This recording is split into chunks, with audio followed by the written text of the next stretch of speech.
Assalamualaikum warahmatullahi wabarakatuh. Perkenalkan, nama saya Nur Cahyani dengan NIM 18145201164 dari kelas E angkatan 2018. Saya di sini akan menjelaskan materi yang ada di poster saya sebelumnya, yaitu obat fenobarbital sebagai antikonvulsif, di mana yang pertama, fenobarbital adalah antikonvulsifan turunan barbiturat yang efektif dalam mengatasi epilepsi. Perlu diketahui dari fenobarbital ini digunakan dalam pengobatan semua jenis kejang, meredakan kejang yang salah satunya adalah akibat epilepsi, kecuali kejang absen atau kejang peptimal.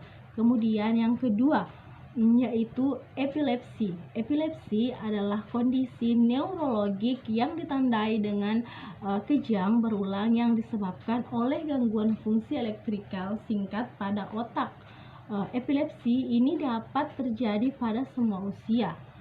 Dari data infografik WHO pada tahun 2016 sampai tahun 2017, lebih dari 50 juta orang di dunia menderita epilepsi. Kemudian 80% penderita tersebut hidup di negara dengan pendapatan rendah yang sampai sedang, dan 75% penderita tidak mendapatkan pengobatan. Secara global diperkirakan sekitar 5 juta orang tiap tahunnya itu didiagnosa menderita epilepsi. Kemudian yang ketiga, yaitu faktor resiko kejang karena gangguan metabolik seperti ketidakseimbangan elektrolit, hiperglikemia, kemudian gagal ginjal, dan kerusakan hati. Kemudian gangguan endokrin, ada gangguan hematologik, dan banyak lagi penyakit sistemik yang dapat menjadi penyebab kejang pada semua usia. Oh iya, perlu juga dipelajari pula bahwa durasi kejang yang dialami pengidapnya pun biasanya berbeda-beda, tergantung tingkat keparahannya. Ada juga yang hanya beberapa detik, bahkan hingga beberapa menit. Pada beberapa orang, epilepsi juga bisa menyebabkan hilang kesadaran, namun pada yang lainnya kejang hanya pada sebagian tubuh. Kemudian yang terakhir, yaitu yang keempat, efek samping obat fenobarbital yang dapat ditemukan antara lain adalah somnolen, biasa juga ada inkoordinasi, gangguan keseimbangan, dan drowsiness. Efek samping berat yang dapat terjadi akibat pemberian obat fenobarbital ini antara lain adalah koma, kemudian juga biasanya ada depresi nafas dan hipotensi.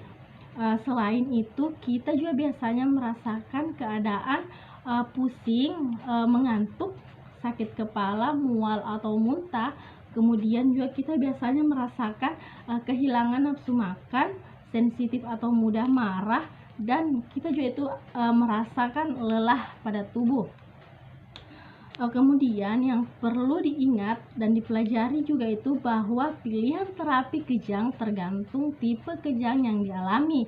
Menentukan tipe kejang sangat penting untuk memfokuskan diagnosa, memilih terapi sesuai, dan dapat memberikan info penting terkait prognosa. Oh iya, obat yang diresepkan dokter adalah obat anti kejang atau antikonvulsifan, atau dikenal juga dengan obat jenis ini dapat mengubah cara kerja dan pengiriman sinyal atau pesan dari sel otak secara luas. Sinyal atau pesan dari sel otak ini yaitu contoh obatnya itu yaitu anti epilepsi lama itu seperti phenytoin, atau juga biasa itu ada dijual asam valproat, kemudian carbamazepin, ada juga fenobarbital, dan etosuximid yang secara umum digunakan sebagai terapi pilihan pertama untuk kebanyakan kejang. Karena secara keseluruhan obat-obat tersebut itu sama efektifnya dengan obat-obat baru, dan terlebih lagi karena secara signifikan harganya obat-obat tersebut yaitu jauh lebih murah. Terima kasih, hanya itu saja yang dapat saya sampaikan mengenai materi saya. Kurang lebihnya mohon dimaafkan. Wabillahi taufiq wal hidayah. Wassalamualaikum warahmatullahi wabarakatuh.